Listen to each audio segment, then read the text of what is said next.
suscité. Apprenez du figuier une ressemblance quand vous voyez ses branches s'attendrir et mettre des feuilles. Vous savez que l'été est proche. De même aussi, quand vous verrez toutes ces choses, sachez que le Christ va venir. En vérité, je vous dis, elle ne passera pas cette génération qui n'a pas voulu de moi, avant que tout cela se produise. Ma parole ne tombera pas. Ce que je dis sera. Le cœur et la pensée des hommes peuvent changer, mais ma parole ne change pas. Le ciel et la terre passeront, mais mes paroles ne passeront pas. Quant au jour et à l'heure précise, personne ne les connaît, pas même les anges du Seigneur, mais le Père seul les connaît. Comme au temps de Noé, ainsi il en sera à la venue du Fils de l'homme. Dans les jours qui précédèrent le déluge, les hommes mangeaient, buvaient, se mariaient, se logeaient, sans réfléchir aux signes, jusqu'au jour où Noé entra dans l'arche et où s'ouvrirent les cataractes du ciel, et où le déluge submergea tous les vivants et toutes les choses.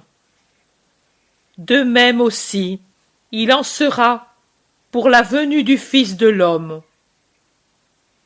Alors, 2 hommes seront l'un près de l'autre dans un champ, et l'un sera pris et l'autre laissé.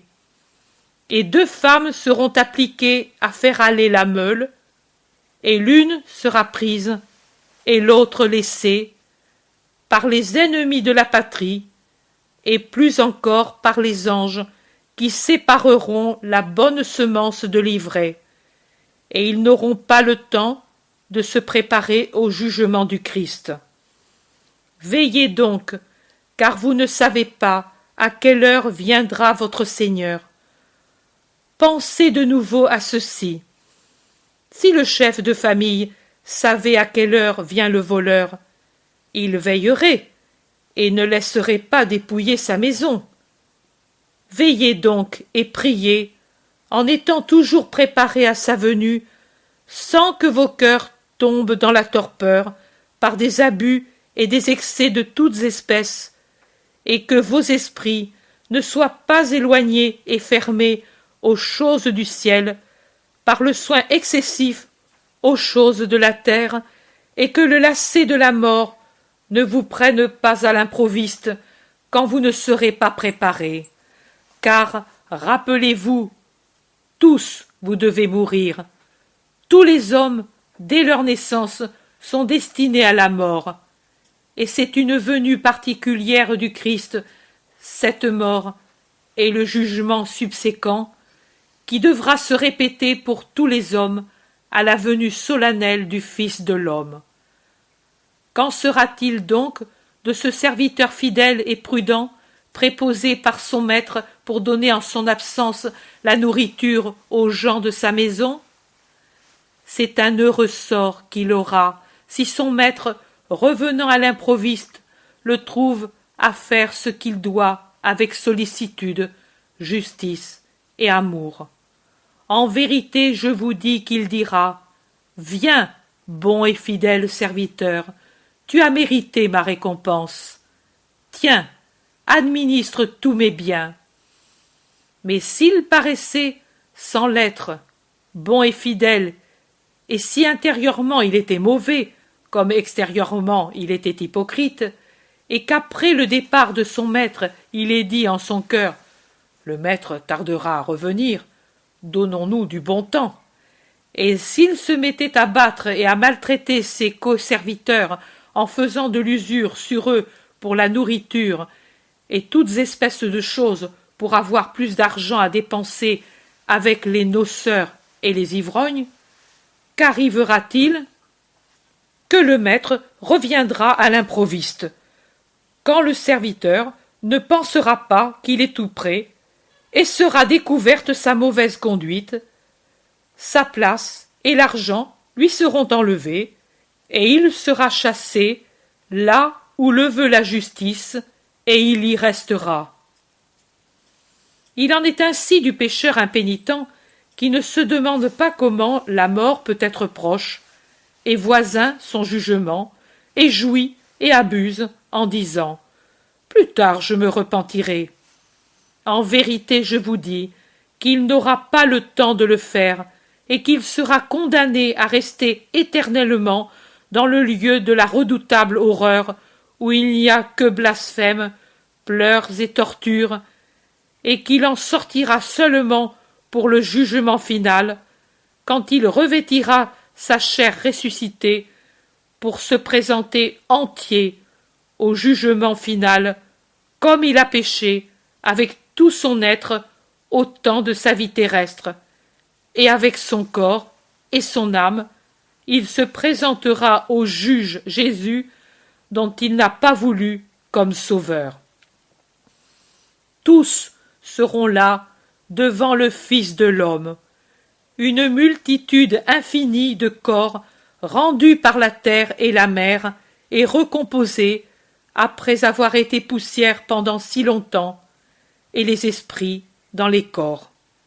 À chaque chair revenue sur les squelettes correspondra son propre esprit qui l'animait autrefois.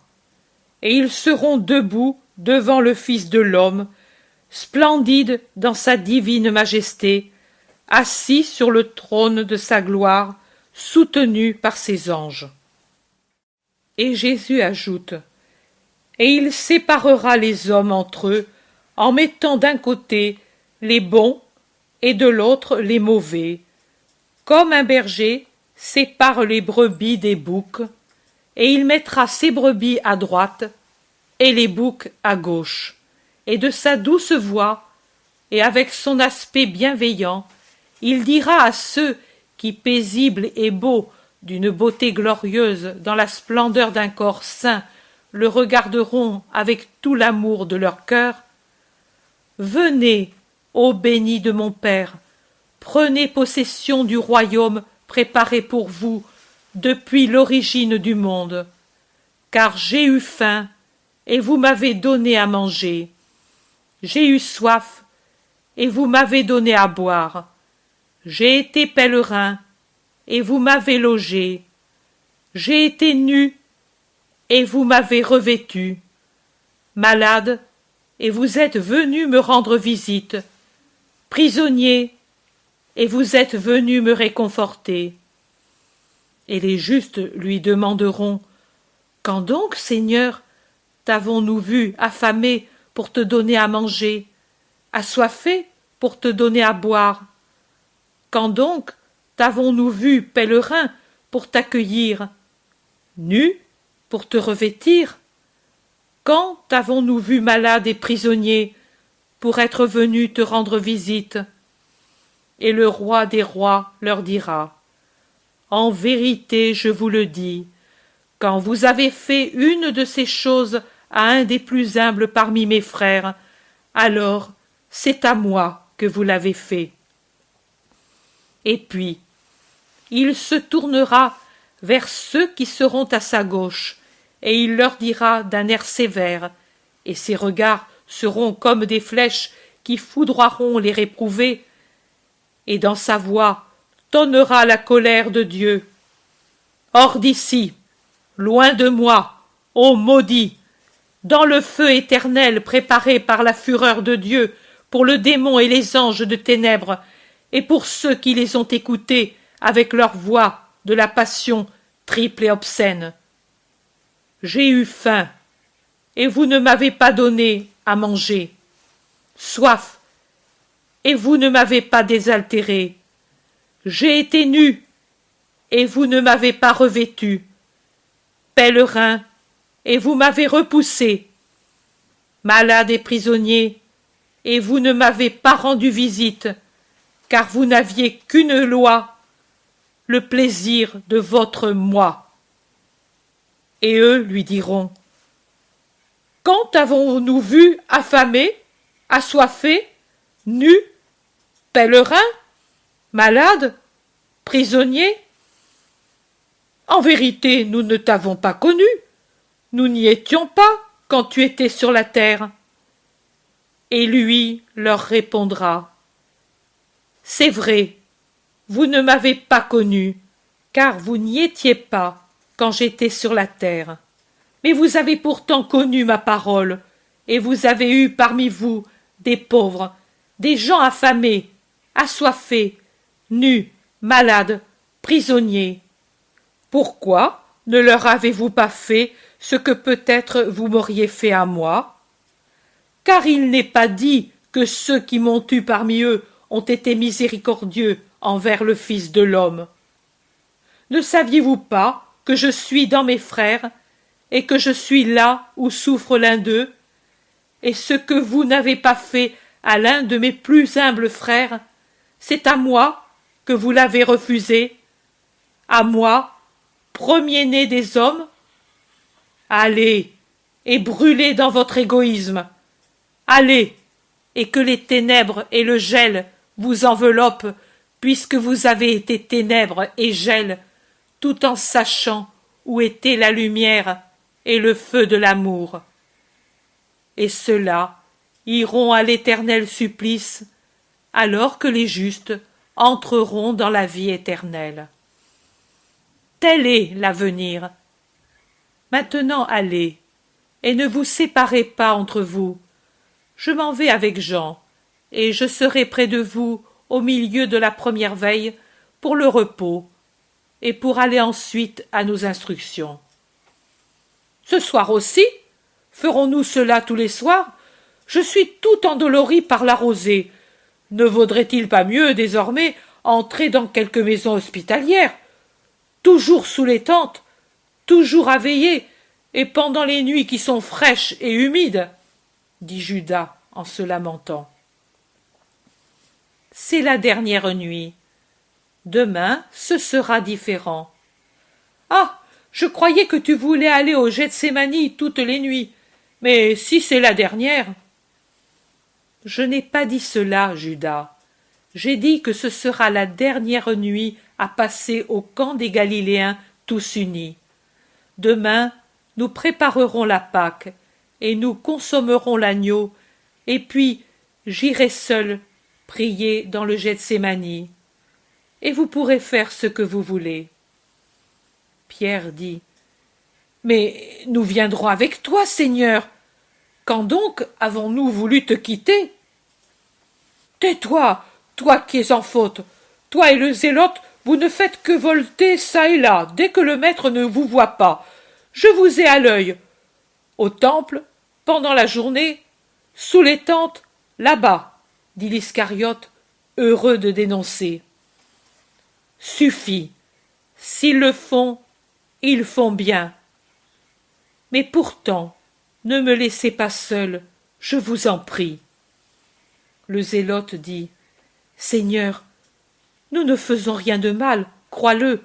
Nos actions sont connues de Dieu, et son œil ne se détourne pas d'elles avec dégoût. Je le sais, mais c'est inutile, et ce qui est inutile peut toujours être dommageable. Restez le plus possible unis. Puis, il s'adresse à Matthieu.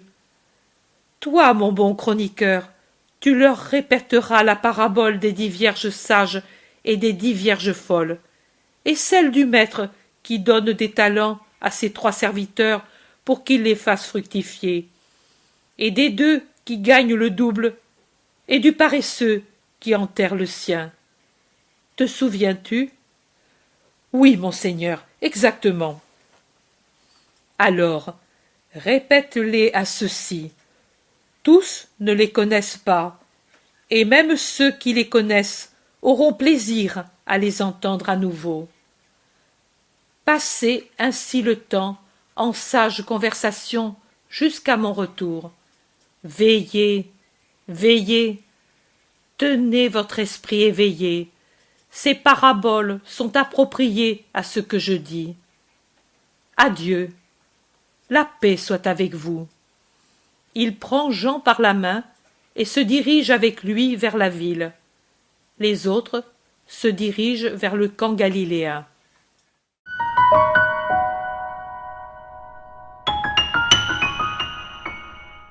L'intérêt pour les écrits de Maria Valtorta ne cesse de grandir. Et les fruits récoltés, vocation, conversion, sont immenses.